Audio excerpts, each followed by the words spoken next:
బాగా తాగొచ్చేసి అత్తమాను భార్యను ఏం చేస్తుంటాడు?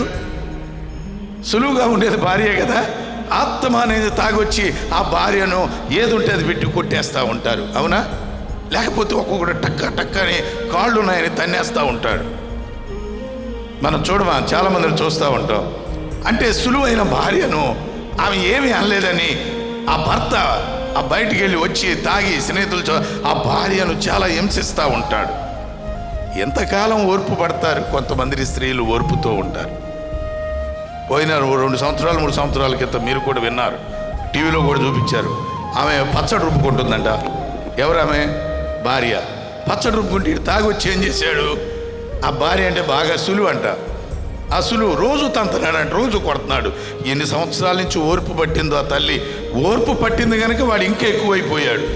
తన్ని తన్ని తన్ని అన్ని తనులు తింది. ఈరోజు కూడా అలాగే ఏం చేశాడు? వారి కర్మ దగ్గరికి వచ్చింది, చూసారా? అలాగే వచ్చి పచ్చడి రుబ్బుకుంటుందంట. రోటికాడ కూర్చొని రోకలు తీసుకొని వచ్చి ఏం చేసిన పచ్చడి రుబ్బుతావంటే మాంసం వండమని నీకు చెప్పారా లేదా? పచ్చడి రుబ్బుతావని ఎగిరికి తిన్నాడంట. తన్నెవరికి పాపం ఏమకి సరైన చోట తగిలింది. ఆ టైంలో ఈమె సహనం కోల్పోయింది. ఆ సహనం కోల్పోయి చేతిలో ఉన్న ఆ పచ్చడి బండ తీసుకొని కొట్టాలని కొట్టలేదు. కొట్టాలని కొడితే సత్తాడా? ఎవడో కొట్టాలని కొట్టలేదు. ఇలా పెట్టి ఇలా అందంట. ఇలా ఆడికి ఎక్కడ తగిలింది తెలుసా? చక్కగా కణత తగిలిందంట. ఎక్కడ తగిలే వరకు గిరగిరగిర తిరిగి ఆ పెళ్ళం ఎదుటే పడిపోయాడంట. పెళ్ళం ఉంటుంది, ఏమండో లేకండి, ఏమండో లేకండి, ఇంకెక్కడ ఏమండి, ఇంకెక్కడ లేదు. ఆడ ఆగిన నిద్రపోయాడు, అయిపోయాడు.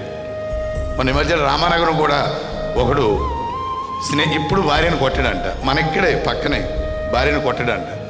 పోయిన 2 సంవత్సరాల క్రితం. ఆ కుర్రోడు చాలా బాగా చూసుకుంటాడంట ఆ భార్య పిల్లల్ని. అలాంటి వాడు ఏం చేశాడు?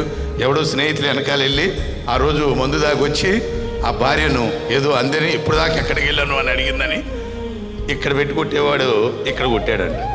ఒక కొర్రెప్ప మాటలో చచ్చిపోయింది అమ్మాయి.